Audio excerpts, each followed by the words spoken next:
This is the new 2017 Porsche 911 S Cabriolet. The perfect soft top gives way after 15 seconds or so to provide a lovely view of the heavens.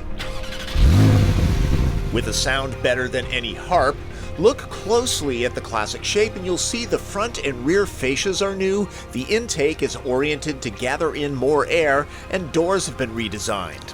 But the big deal is this: all 2017 Model 911s are turbocharged now. Porsche enthusiasts famously do not like their car to be messed with. Remember the controversy back in the late 1990s when it switched from air-cooled to water-cooled engines? It's déjà vu all over again.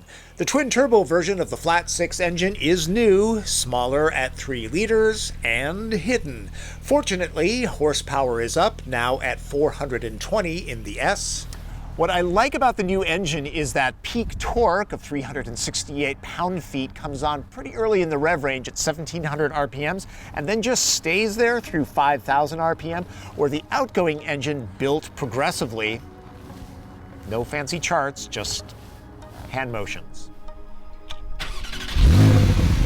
Sounds very much like a 911. Both the PDK automatic and this manual gearbox have 7 speeds. Throws and clutch action are about perfect. Faster now, 0 to 60 races up in about 4 seconds. It's a couple ticks quicker with the automatic. Power delivery, very linear, very easy to use. No doubt the faithful should like that a lot. Porsche engineers worked overtime on the signature sound. There's just a hint of the turbo working. I would sing Whistle While You Work, but you don't want to hear my voice. Plus, Disney is very litigious. In hard cornering, it feels different than the mid-engine Cayman and Boxster. The rear-engine 911 essence remains with a tail that's willing to rotate in a controlled manner. Front vents are active for better aerodynamics. The back gets into the action as well. None of this can be seen by the driver, who will be having too much fun to notice anyway. The take rate of the manual transmission in the United States is about 20%, which is higher than it is in Europe. I would have a tough time choosing between this and the PDK gearbox. That is a brilliant piece of machinery. Know that both of them have been updated for 2017. Miatas might be fun, but a 911's precision feel and mechanical sound are on an entirely different level. That wonderful noise is deliberately guided into the cabin. With the wind blocker and windows up, air management is pretty good. See? Hat hair? Well, you're on your own there. Speed is mighty fun, but brakes, those are very important. Fuel economy is improved. This S model is government rated at 20 city, 28 highway on premium gas. The interior remains much the same as last year's model. That means the eyes and fingers are treated to materials with visual and tactile heft.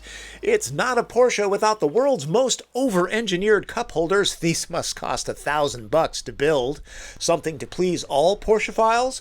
The new entertainment system is fully modern with not just standard navigation, but Google Maps and pinch-to-zoom features.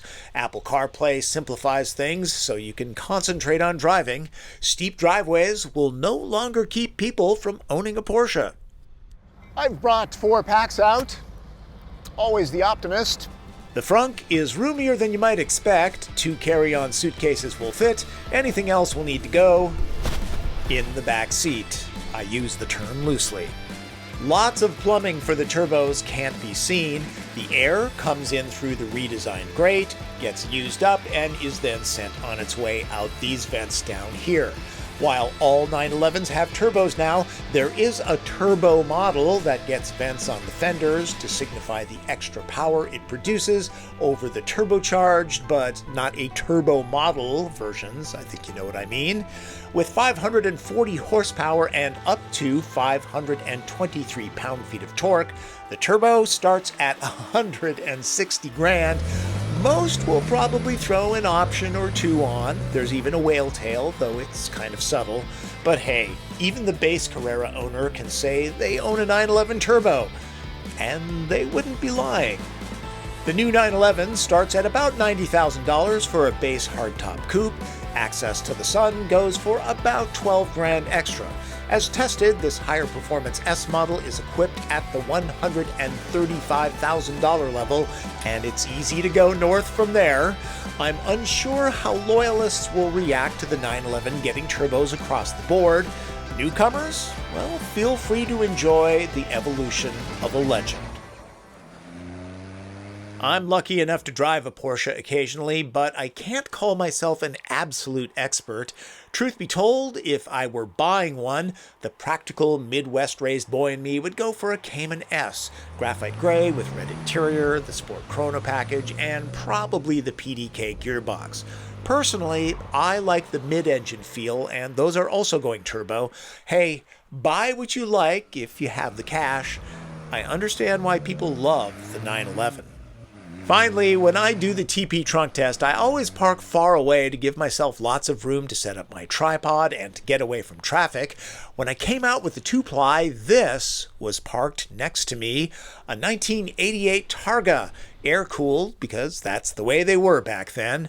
Obviously, some enhancements have been made. Clearly, this Porsche has been used in the way God intended it to be. Good to see.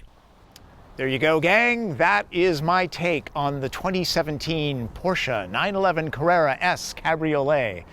That's quite a mouthful, isn't it? Before I go, I wanted to show you this shot. It's very, very quick, but while we were out doing running footage, I saw this. Not sure if it's a real Cobra or a kit Cobra, but it sure looked nice, and it has New York plates. Not sure what it's doing way out here. A lot of you think because I do these reviews for the New York Times, I live in New York.